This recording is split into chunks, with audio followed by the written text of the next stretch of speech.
Hey y'all, welcome back to my channel. Today I'm here with a new video, and today we'll be trying out the new reformulated Dior Forever Skin Correct Concealer. This has actually been out for a while. I know it's been on the Dior website for maybe 2 or 3 weeks. I've been waiting for this to come to Sephora just because I had a gift card that I wanted to use.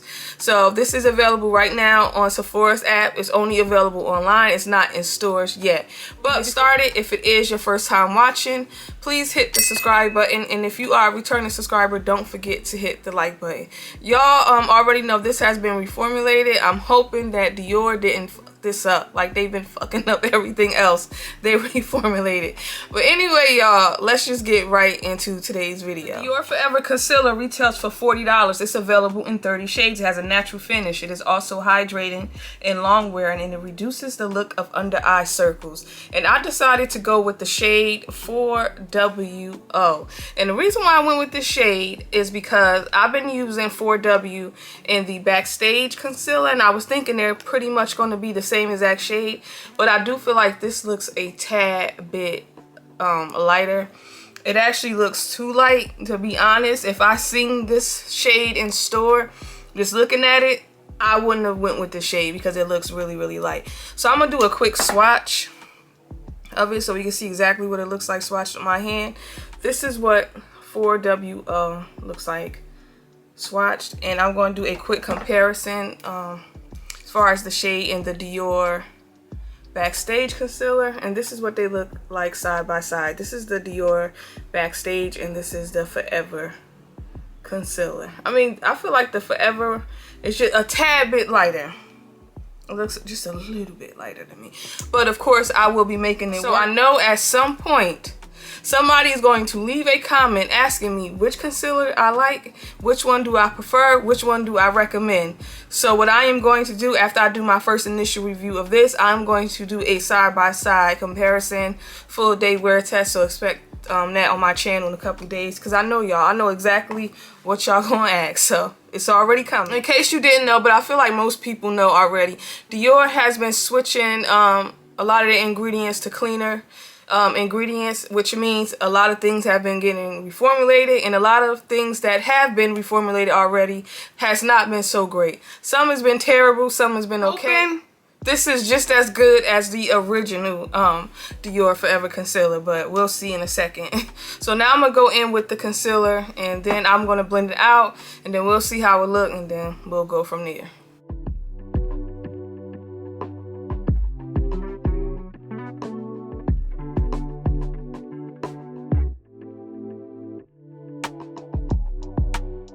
Y'all, so this is what the concealer looks like blended out. Y'all, this melted right into my skin.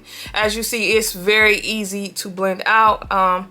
Right now, I like the shade 4WO. It definitely gave me a bright under eye look. It's not too bright, but it's perfect for me. Like, I like how this looks. This also has pretty nice coverage. Like, I don't see any darkness underneath my eye, which I don't have like a lot of dark circles, but I do have some areas that's like a little dark. This definitely covered it. So far, so good. Now I'm just praying that this don't crease on me. So now I'm gonna go in on the other side with the concealer, blend it out, and then I'll set it. But I really like the way that this looks.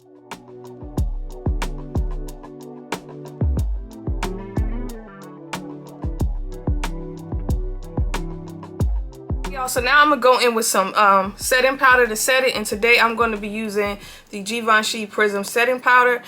This side has been sitting for a few minutes and I haven't creased yet. So I forgot to mention, I feel like the packaging has definitely gotten a lot bigger from what I remember. I don't have the original Dior Forever concealer. I recently got rid of it, but I don't feel like we got this much product in that concealer, so that's also a plus. But anyway, I'm gonna go in and set this concealer, and then I'll be back. All right, y'all, I'm back, and this is what my under eyes look like. So far, so good. I haven't had any creasing yet, so I'm feeling really good about that, because y'all know most concealers do not work for me, just because a lot of them settle into fine lines where they start creasing on me right away. So I'm hoping I don't have that result with this. As of right now, I feel like they haven't changed the formula too much. That's right now in this moment. Like, I love the way that it looks. My under eyes look flawless. So this concealer is matte, but I don't feel like it's too matte that it will make your under eyes start to feel dry. I don't think you will get any dryness with this at all. It just looks really nice. Like, I'm really loving it. I do feel like this has a tad bit more coverage than the Dior Backstage concealer. I feel like that one is more light to medium coverage. You possibly could build it up to full, and also I feel like that concealer gives you more of like a natural finish. This is more full coverage, which I think the original was full coverage from what I remember. Right now, so far so good. Of course, I'm going to do my normal wear test, and then I'll be back in a couple hours to let y'all know my final thoughts. But right now, it's the go. It has nice coverage. It looks good. It feels really good under the under eye. It was easy to blend out. But of course, I'll see y'all in a few, and we'll really see what my under eyes look like.